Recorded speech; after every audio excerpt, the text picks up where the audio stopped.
2026 সালের মধ্যে স্বল্পোন্নত দেশ থেকে উন্নীত হয়ে উন্নয়ন যাত্রায় বড় মাইলফলক ছোঁবে বাংলাদেশ।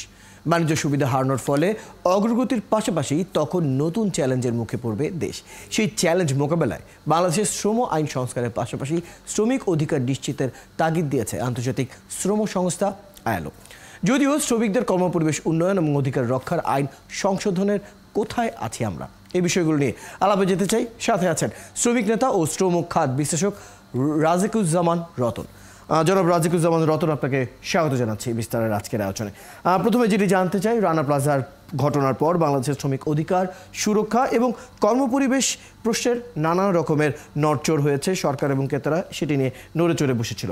এই খাতের সংস্কারও অনেকে হয়েছে। শ্রমিকদের কর্মপরিবেশ এবং অধিকারের যে প্রশ্নটা, সেই জায়গাটাতে আমরা কতটা এগোলাম? ধন্যবাদ। শ্রমিকদের কর্মপরিবেশ এবং অধিকারের কথা যখন বলি, তখন আমাদের তিনটা খাতকে বলতে হয়। একটা হতে যে শ্রমিকদের অধিকার কতটুকু আছে, সেই অধিকারের একটা হচ্ছে আইনগত অধিকার, আর একটা হচ্ছে মজুরির অধিকার। আইনগত অধিকারের মধ্যে দুটো জিনিস আছে আমাদের, আইএলও কনভেনশন 87 এবং আইএলও কনভেনশন 98। এই দুটোতে বলা হয়েছে যে শ্রমিকরা স্বাধীনভাবে সংগঠন করতে পারবেন এবং তারা দর কষাকষি করতে পারবেন। এখন এর আলোকে আমাদের শ্রম আইনটাকে সংশোধন করা দরকার। বারবার আমাদের শ্রম আইন সংশোধনের ক্ষেত্রে এই প্রশ্নটা এসছে যে শ্রমিকরা যেন তাদের ট্রেড ইউনিয়নটা স্বাধীনভাবে করতে পারেন, বাধাহীনভাবে ট্রেড ইউনিয়ন করতে পারেন এবং তারা দর কষাকষি করে তাদের অধিকারটাকে আদায় করে নিতে পারেন। এই জায়গায় অনেকখানি এখনো আমরা অগ্রগতি সাধন করতে পারিনি, অনেকখানি পিছিয়ে আছি। এবং যেটাই আমাদের বারবার আইএলও এবং ইউরোপিয়ান ইউনিয়নের পক্ষ থেকে যে চাপটা দেওয়া হচ্ছে, যে ধরুন একটা প্রতিষ্ঠানে 10,000 শ্রমিক কাজ করে, যদি সেখানে 20% শ্রমিক সদস্য হলে তারপরে সে ইউনিয়নের জন্য আবেদন করবে, এই বিধানটা থাকে, তাহলে কমপক্ষে 2000 সদস্যকে 2000 শ্রমিককে সদস্য করতে হবে। 2000 শ্রমিককে সদস্য করতে গিয়ে যারা যারা ট্রেড ইউনিয়ন করবেন বলে সিদ্ধান্ত নেবেন, তাদেরকে শ্রম আইনের 26 ধারায় যে কোনো সময় মালিক ছাঁটাই করে দিতে পারে।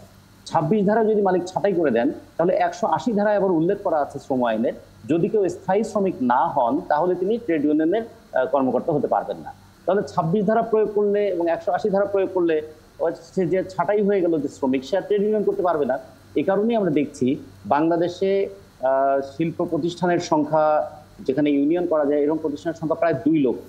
আমাদের গার্মেন্টসেরও প্রতিষ্ঠানের সংখ্যা প্রায় 3500, কিন্তু আমাদের সব মিলিয়ে বাংলাদেশের ট্রেড ইউনিয়ন আছে 10,000-এর মতো। তো এই ক্ষেত্রে যে নাম্বার অফ ট্রেড ইউনিয়ন, সেটা আমাদের যতটা ট্রেড ইউনিয়ন হওয়ার কথা প্রতিষ্ঠান, তার মাত্র 5%। তবে সেই ক্ষেত্রে রাকিবুজ্জামান, আমাদের যিনি প্রবাসী, আমাদের যিনি মন্ত্রী কিন্তু ইতিমধ্যেই সেটি বলেছেন। তিনি বলেছেন যে আইনের সংশোধনের দিকে উনি কিন্তু কাজ করার কথা বলছেন। উনি বলছেন শ্রমিকদের কর্মপরিবেশ উন্নয়ন এবং অধিকার রক্ষার যে আইন, সেটি সংশোধনের ইতিমধ্যেই আমাদের কাজ চলছে। বেশ কিছু পরিবর্তন এসেছে, আরও কিছু পরিবর্তনের কথা তিনি আশাবাদক তিনি জানিয়েছেন। কি মনে হয় এই পরিবর্তন বা এই সংশোধনগুলো কতটুকু কাজে এলো? সেক্ষেত্রে প্রথমত যে আমাদের ট্রেড ইউনিয়ন রাইটটা এনশিওর করা দরকার। 2 হচ্ছে আমাদের প্রশ্ন হচ্ছে মজুরি। শ্রমিকরা যে কাজ করতে আসে তার একটা ন্যায্য মজুরি থাকা দরকার। সেই মজুরি নির্ধারণের একটা প্যারামিটার আছে আমাদের শ্রম আইনে, 10টা বিষয় বিবেচনা করার কথা বলা হয়েছে। কিন্তু আমাদের মজুরি আমাদের বাজার দরের সঙ্গেও সঙ্গতিপূর্ণ নয়, আন্তর্জাতিক বাজারের সঙ্গেও সঙ্গতিপূর্ণ নয়, এবং যে ব্যবসা, যে পণ্য নিয়ে আমরা বিশ্ববাজারে প্রতিযোগিতা করি, তাদের সবার চেয়ে আমাদের মজুরিটা কম। সেই ক্ষেত্রে আমরা বলেছিলাম একটা মানসম্পন্ন মজুরি নির্ধারণের জন্য জাতীয় ন্যূনতম মজুরি কাঠামো নির্ধারণ করা দরকার। সেটা কিন্তু এখনো পর্যন্ত হয়নি। তৃতীয়ত হচ্ছে কর্মক্ষেত্রে নিরাপত্তা। কর্মক্ষেত্রে যদি আমাদের কেউ দুর্ঘটনায় নিহত হয়, তাহলে শ্রম আইনে ক্ষতিপূরণ হচ্ছে 2 লক্ষ টাকা। এর বাইরে তাদের আরো অনেক ক্ষতিপূরণ পাওয়ার বিধান আছে। আমরা বলেছিলাম এই আইনটাকে একটা কনসলিডেটেড আইন করা হোক, যাতে কর্মক্ষেত্রে যদি মালিকের অবহেলায় মৃত্যুবরণ করে, তাহলে শ্রমিকরা আজীবন আয়ের সমান ক্ষতিপূরণ পান, এবং সেই ক্ষতিপূরণটা কোনো নির্দিষ্ট প্রতিষ্ঠানের পক্ষ থেকে নয়, সেটা একটা সাধারণ একটা তহবিল যেন গঠন করা যায়, যাতে ছোট কারখানা, বড় কারখানা এই বিবেচনা না করে শ্রমিকরা কর্মক্ষেত্রে নিহত হলে তার যথাপযুক্ত ক্ষতিপূরণ পাবেন, শ্রমিকরা কর্মক্ষেত্রে আহত হলে তাদের চিকিৎসা এবং পুনর্বাসনের ব্যবস্থা হবে। তাহলে শ্রমিকের অধিকার, তাদের মজুরি এবং কর্মক্ষেত্রের নিরাপত্তা, এই 3টা বিষয়ে আমাদের আরো অনেক কাজ করতে হবে। এবং সবচেয়ে বড় কথা, যে বাংলাদেশের এখন যে আমরা রপ্তানি আয় করি, তার ধরুন প্রায় 80% তো আসে গার্মেন্টস সেক্টর থেকে, আর বাকি 5টা সেক্টর যেখানে আমরা 1 বিলিয়নের বেশি এক্সপোর্ট করি, যেমন চামড়া আছে, আমাদের কৃষি পণ্য আছে, আমাদের মৎস্যজাত পণ্য আছে, আমরা চেষ্টা করতে চাই শুধু গার্মেন্টস নির্ভর নয়, আমাদের শিল্প খাতটা এমন হোক যে সমস্ত শ্রমিকদের জন্য একটা জাতীয় ন্যূনতম মজুরি থাকুক। আমরা একটা খাতের উপর নির্ভরশীল একটা দেশ হয়ে থাকতে চাই না। আমরা থাকতে চাই যে আমাদের শ্রমিকদের সমস্ত ক্ষেত্রে তার বিকাশের সুযোগটা বাড়ুক, এবং সেই বিকাশের সঙ্গে সঙ্গে আমরা সত্যি যখন এলডিসি গ্রাজুয়েশনে যাব তখন আমরা যেন এটা বলতে পারি যে আমরা শুধু কথায় ইউরোপিয়ান স্ট্যান্ডার্ডে আছি তা নয়, আমরা সত্যি শ্রমিকদের জীবন মানটা উন্নত করতে পেরেছি, অর্থনৈতিক ক্ষেত্রে ট্রেড ইউনিয়নের ক্ষেত্রে এবং নিরাপত্তার ক্ষেত্রে। জনাব রাকিবুজ্জামান, একদম শেষ প্রশ্ন হিসেবে একটা বিষয় আপনার কাছে জানতে চাই, সেটি হচ্ছে যখন এলডিসি গ্র্যাজুয়েশনে তো সময় চলে এসছে, আমরা স্বল্পোন্নত দেশ থেকে উন্নয়নের যাত্রার দিকে আসলে এগিয়ে যাচ্ছি। এতদিন যেহেতু এটি হয়নি, যখন আমরা এলডিসি গ্র্যাজুয়েট হব তখন কিন্তু অনেক ধরনের শুল্ক সুবিধাও আমাদের চলে যাবে। অনেক দেশ থেকেও আমরা যেসব শুল্ক সুবিধা ইতিমধ্যেই পাচ্ছি সেটি কিন্তু তখন থাকবে না, তাহলে কিন্তু খরচ সেই সময় আরও বাড়বে। এই সময়ের মধ্যে যখন এই সুবিধাগুলো ছিল তখনই আমরা শ্রমিকের মজুরি বাড়াতে পারলাম না, এলডিসি গ্র্যাজুয়েশনের পর কি সেটি করা সহজ হবে?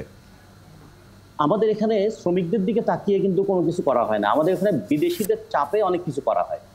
দেখুন, ইউরোপ বাধ্য আমাদের কাপড় কিনতে, আমেরিকা বাধ্য আমাদের কাপড় কিনতে, কারণ এত সস্তা কাপড় তারা কোথায় পাবে, এত সস্তা শ্রমিক কোথায় পাবে? ফলে আমাদের উচিত ছিল সরকারের পক্ষ থেকে একটা ন্যাশনাল মিনিমাম ওয়েজ স্কেল ঠিক করে দেওয়া, যে আমাদের শ্রমিককে এর চেয়ে কম মজুরি আমরা দেব।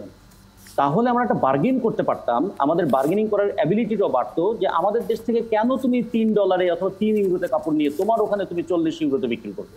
তোমার ওখানে যদি 25 ইউরোতে বিক্রি করো, তাহলে যে বেনিফিটটা তুমি নিচ্ছ তার শেয়ার কি বাংলাদেশের শ্রমিকরা পেতে পারে না?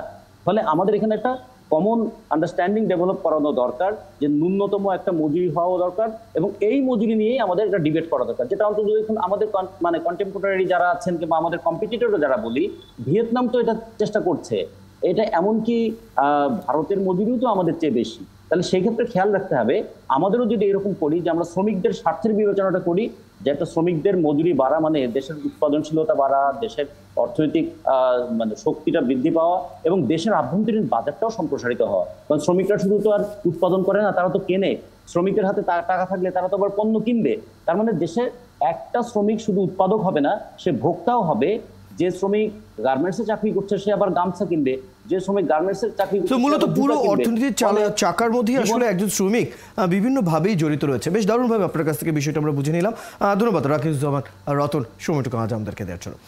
দর্শক, আমাদের সাথে যুক্ত হয়েছিলেন শ্রমিক নেতা এবং শ্রমখাত বিশ্লেষক রাকিবুজ্জামান রতন, এবং কথা বলছিলাম আমাদের দেশের শ্রমিকের আইন নিয়ে যে ধরনের কথা চলছে এবং এলডিসি গ্র্যাজুয়েশনের পর শ্রম আইনের আইএলওর যে মন্তব্য, সেই বিষয়গুলো নিয়ে আরও কিছু খবর জানছিলাম।